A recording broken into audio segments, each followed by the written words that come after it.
My name is Simon Crowther. I'm a legal advisor at Amnesty International.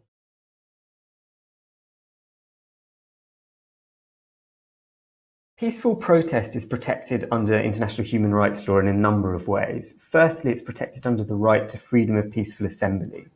And what this does is provides a positive duty on states, not just to allow protests and other assemblies, but to positively facilitate them. Secondly, the right to protest is protected under the freedoms of expression and association.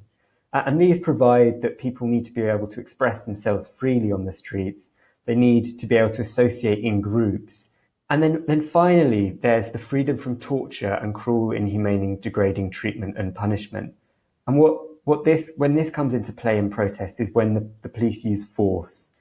And what this means is that where such force is misused and used in a way that's not allowed under international human rights law, the right kicks in and provides the ability, a prohibition, firstly, on that misuse, but secondly, a right to redress where that misuse causes suffering, causes significant pain. There are very limited instances in which the authorities can use force, such as batons. In practice, in sum, what these mean is that batons can only really be used in response to violence or a threat of imminent violence, and in defence then of officers or the public.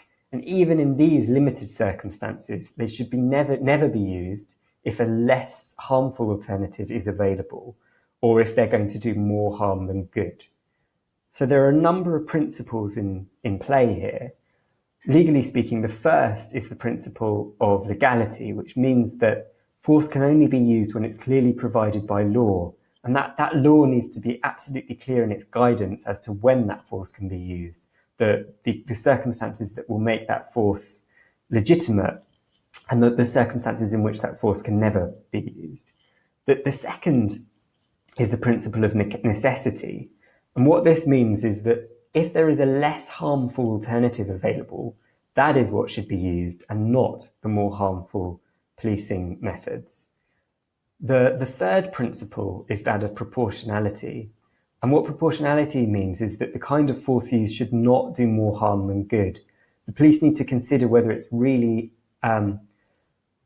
key that they use force in the way that they plan, or whether there are other means, and whether the use of the force will do more harm than it will do good.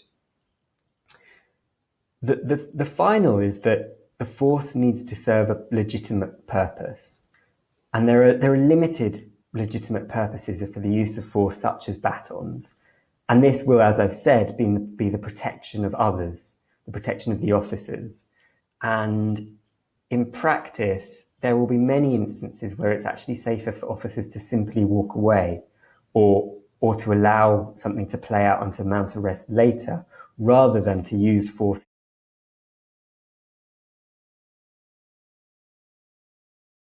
International law also requires accountability, and that means accountability for individual officers when they misuse force, but also for their superiors, and institutionally for law enforcement agencies such as police forces, where they have discriminatory practices or patterns of violations of human rights law.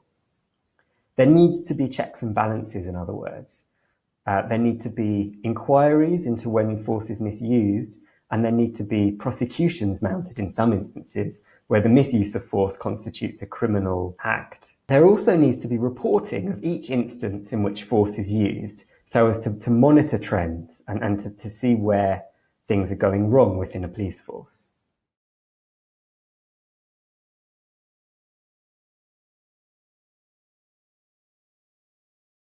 Unfortunately, in this project, we've documented numerous violations of human rights law. Firstly, we've seen use of batons on people who are restrained. Now, when someone's restrained, there's absolutely no legitimate law enforcement purpose for force to be used on them, particularly not force such as a baton. It's simply a means of inflicting pain, and in such instances will most likely constitute cruel, inhumane, and degrading treatment. And unfortunately, where the level of pain and suffering caused becomes severe, will constitute torture. We also see corporal punishment, and this is where batons are being used to punish people with pain. And again, there's no law enforcement purpose for this. It's clear, cruel, inhumane, and degrading treatment and torture in severe instances. Another area where we see misuse is where batons and other methods are used on heads and necks. This is a dangerous way for a baton to be used. There's an inherent risk of injury and significant damage to somebody's skull in the most extreme instances. And it's unlikely ever to be considered necessary or proportionate because there's always the availability of an alternative way of using the baton.